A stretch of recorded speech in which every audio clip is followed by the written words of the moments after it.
Dr. Wood, author of the book Miracles in Minutes, and the title of this video is it's about authentic happiness. It's based upon the works of Dr. Martin Seligman at the University of Pennsylvania. So Seligman and his group went through the history of mankind and looked at the Bhagavad Gita and Marcus Aurelius and the Stoic philosophers and all great thinkers and religions and what truly makes us happy. There's also from the Happiness Trap. The book found out that only 10% of our happiness comes from hedonics. And what's hedonics? And that's our natural instinct is to seek pleasure and avoid pain. That's also where addiction comes from, by the way. And even the Bible says something about that if all you do is seek pleasure, then you're going to come to ruin. And the works of Dr. Brene Brown, if you don't know who Brene Brown is, she's pretty famous on YouTube and had 4 million hits.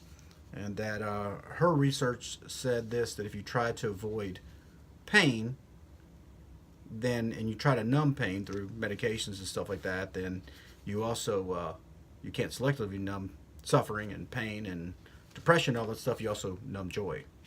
So that's not good news. So in avoiding pain, you actually suffer more. And there's different ways of dealing with that I'm not going to cover on this video.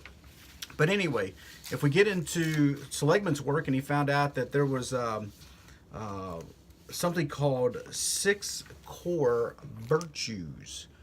What's a virtue? Something of your core strength.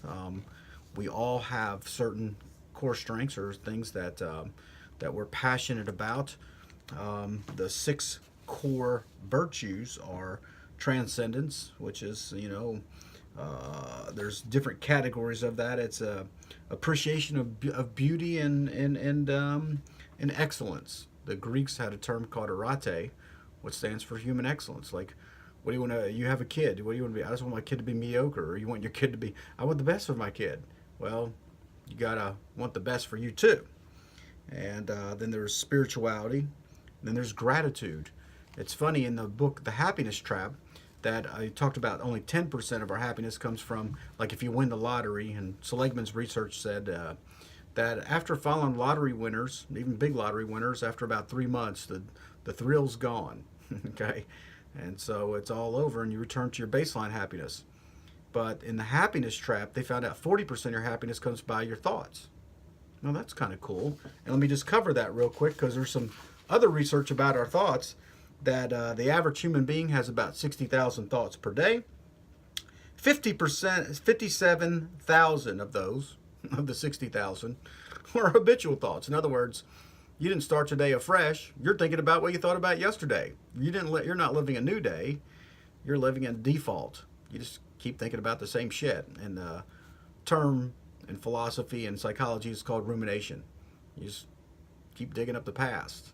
And today's a new day. You can do whatever you want. Like, you want to think something new today, or keep thinking about the old. And the default state of the brain is to think about the old. Out of the 60,000 thoughts, about 70% to 80% or 45,000 of those thoughts are all negative. So it's really hard to be freaking happy if you're got 80% of your thoughts or 70% of your thoughts are negative. That's how you're going to be happy. That means you only got 15 to 20% happiness, because you're just thinking about the same stuff over and over again. Same stuff as yesterday. It's all negative. Well, how can you think negative and be happy? And all the works, even as cognitive behavioral therapy, talks about that if you change how you think, you change how you feel,